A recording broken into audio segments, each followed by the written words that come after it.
आता एक मोठी बातमी। एकीकडे महाराष्ट्रात हिंदी सक्तीच्या मुद्द्यावरून वातावरण तापलेलं आहे आणि मनसेनं आक्रमक भूमिका घेत सरकारला घेरण्याचा प्रयत्न केला, तर दुसरीकडे उपमुख्यमंत्री अजित पवार यांनी हिंदी संदर्भातली आपली भूमिका स्पष्ट केल्यानंतर अनेकांच्या भुवया उंचावल्यात। पहिली ते चौथी हिंदी भाषा शिकवण्याची गरज नाही असं मत उपमुख्यमंत्री अजित पवार यांनी व्यक्त केलंय। एकीकडे सरकारनं शैक्षणिक धोरणाचा आधार घेत प्राथमिक शाळेत तिसरी भाषा शिकवली जाईल असा GR काढलाय, तर दुसरीकडे महायुती सरकारचा तिसरा खांब म्हणजेच उपमुख्यमंत्री अजित पवार म्हणालेत की प्राथमिक शाळेतील विद्यार्थ्यांवर हिंदीचा भार नको। अजित पवार नेमकं काय म्हणालेत पाहूया। काल मुख्यमंत्र्यांनी मीटिंग घेतली। मला असं वाटतं की पहिली दुसरी तिसरी चौथीमध्ये हिंदी असू नये, पहिली दुसरी तिसरी चौथीमध्ये हिंदी असू नये, पाचवीपासून हिंदी असावं, पहिलीपासून मराठी त्यांना शिकवावं, मराठी लिहिता वाचता त्यांना यावं। आता आपण पहिलीपासून सेमी इंग्रजी पण सुरू केलेलं आहे। साधारण वेगवेगळ्या क्षेत्रातल्या मान्यवरांचं पण मत असंच येतं की भाषा कुठली शिकू नये ह्या मताची कुणीच नाही, परंतु फर्स्ट स्टँडर्डमध्ये त्या मुलांच्यावर खूप काही वेगवेगळ्या प्रकारचं बर्डन टाकणं हे योग्य नाही। बातमीपत्रामध्ये आता पाहणार आहोत सकाळच्या महत्त्वाच्या 100 बातम्या अतिशय वेगवान स्वरूपात। सुरुवात करूयात। पहिली ते चौथी हिंदी भाषा शिकवण्याची गरज नाही असं मत उपमुख्यमंत्री अजित पवार यांनी व्यक्त केलं। प्राथमिक शाळेतील विद्यार्थ्यांवर हिंदीचा भार नको, पाचवीपासून हिंदी असावी असं अजित पवार म्हणाले। देशभरात मराठीची सक्ती करणार का असा सवाल मराठा आंदोलक मनोज जरांगे पाटील यांनी राज्य सरकारला विचारलाय। हिंदी सक्ती केली तर संपूर्ण देशात मराठीची ही सक्ती केली पाहिजे अशी प्रतिक्रिया त्यांनी दिली आहे। सक्ती केली म्हणून भाषा बदलत नाही, किती सरकार येतील किती जातील भाषा टिकून राहते। मराठी भाषेबद्दल आम्हाला अभिमान आहे अशी प्रतिक्रिया अभिनेते सयाजी शिंदे यांनी दिली आहे। माळेगाव कारखान्यामध्ये पवार काका पुतण्यांची युती टळल्याची कबुली स्वतः अजित पवारांनीच दिल्यानं चर्चांना उधाण आलंय। निवडणुकीच्या काळात शरद पवारांच्या पॅनलसोबत युती करण्यासंदर्भात पवारांच्या पॅनलमधील शिवाजीराव जगताप यांच्यासोबत 2 ते 3 वेळा चर्चा झाल्याची कबुली अजित पवार यांनी दिली आहे। बच्चू कडू यांना मोठा दिलासा मिळालाय। अमरावती जिल्हा मध्यवर्ती सहकारी बँकेच्या अध्यक्षपदावरून बच्चू कडूंना अपात्र करण्यात आलं होतं। विभागीय सहनिबंधकाच्या या निर्णयाला नागपूर हायकोर्टानं स्थगिती दिली आहे आणि त्यामुळे बच्चू कडूंकडे जिल्हा बँकेचं अध्यक्षपद आणि संचालक पद कायम राहणार आहे। अमरावती जिल्हा मध्यवर्ती सहकारी बँकेसमोर उपाध्यक्ष अभिजित ढेपे आणि प्रहारच्या कार्यकर्त्यांनी फटाके फोडत जल्लोष केला। जिल्हा बँकेच्या अध्यक्षपदाबाबत बच्चू कडूंना दिलासा मिळाल्यामुळे कार्यकर्त्यांनी आनंद साजरा केला। दिल्लीमध्ये 29 जून आणि 30 जूनला महाराष्ट्र काँग्रेस पक्षाची बैठक होणार आहे। आगामी काळात महाराष्ट्र काँग्रेस पक्षात मोठे फेरबदल होणार आहेत। मुंबई महानगरपालिका निवडणुकीसंदर्भात तसंच महाराष्ट्रातील इतर स्थानिक स्वराज्य संस्थांच्या निवडणुकांसंदर्भात राजधानी दिल्लीमध्ये ही बैठक होणार आहे।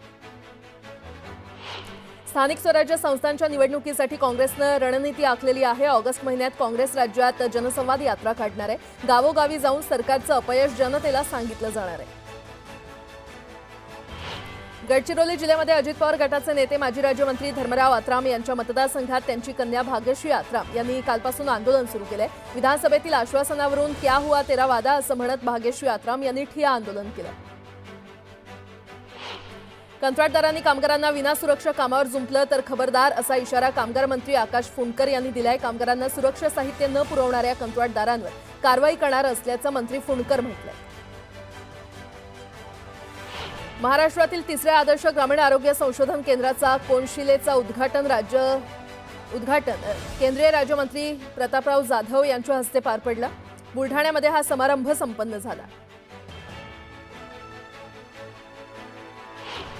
वर्धा जिल्ह्यामध्ये 1974ला तत्कालीन सरकारनं दारूबंदी केली। जिल्ह्यातील दारूबंदी केवळ नावाला असून सेवाग्राम आणि पवनार आश्रम वगळता जिल्ह्यात पूर्णतः दारूबंदी उठवत खुली करण्यात यावी अशी मागणी राष्ट्रवादी काँग्रेसचे खासदार अमर काळे यांनी केली।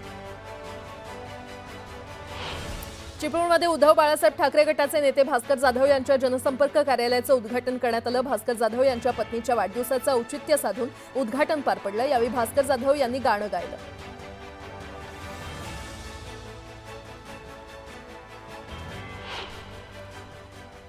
आता एक मोठी बातमी, मशिदीवरील भोंग्यांच्या मुद्द्यावर अजित पवार यांनी आज बैठक बोलावलेली आहे. मुस्लिम समाजाचं शिष्टमंडळ या बैठकीला उपस्थित राहणार आहे. पोलीस महासंचालक, मुंबई पोलीस आयुक्त देखील या बैठकीला उपस्थित राहणार असून सकाळी 8:30 वाजता सह्याद्री अतिथीगृहावर या बैठकीचं आयोजन करण्यात आलेलं आहे.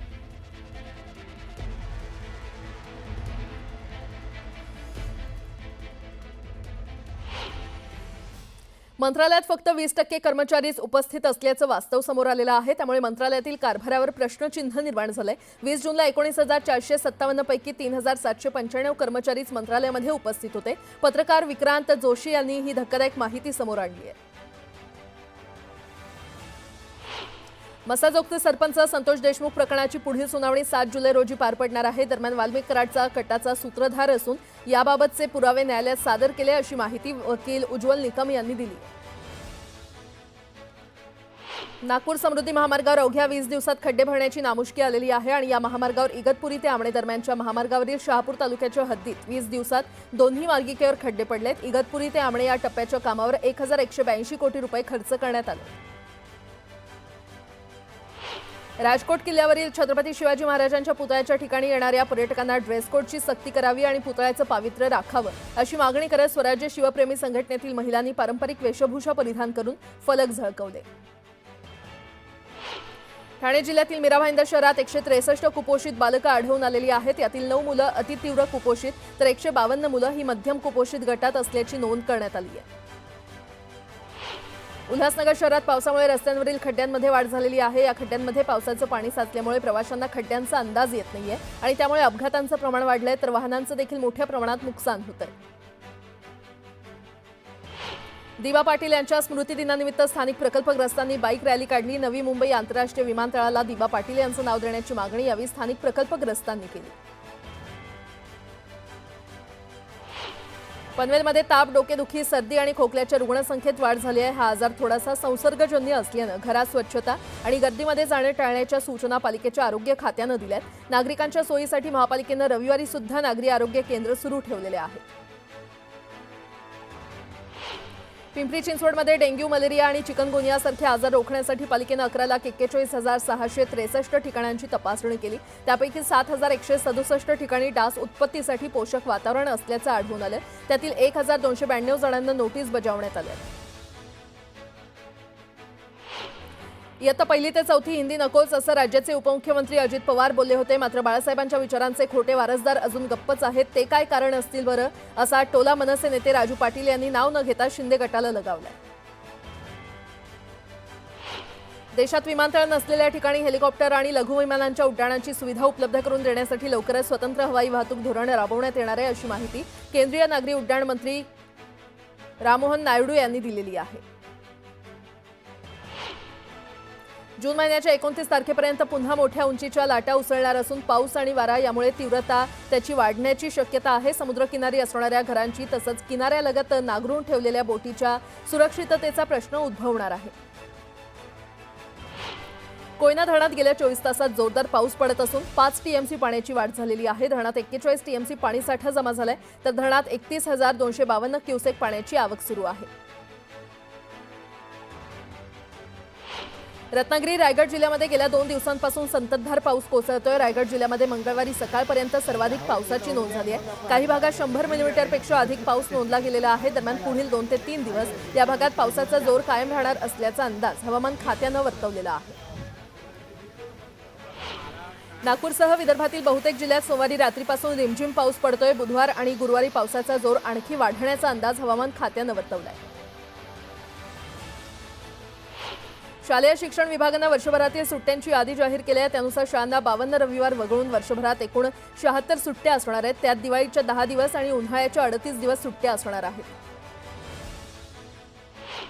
भारतीय रेल्वेवरील लांब पल्ल्याच्या रेल्वेगाड्यांच्या प्रवासी तिकीट दरात वाढ करण्याचा निर्णय रेल्वे खात्यानं घेतलेला आहे. लांब पल्ल्याच्या रेल्वेगाडीच्या वातानुकूलित प्रवासी दरात 1 पैसा आणि वातानुकूलित लांब पल्ल्याच्या रेल्वेगाडीच्या वातानुकूलित प्रवासी दरात 2 पैशांची वाढ केली आहे.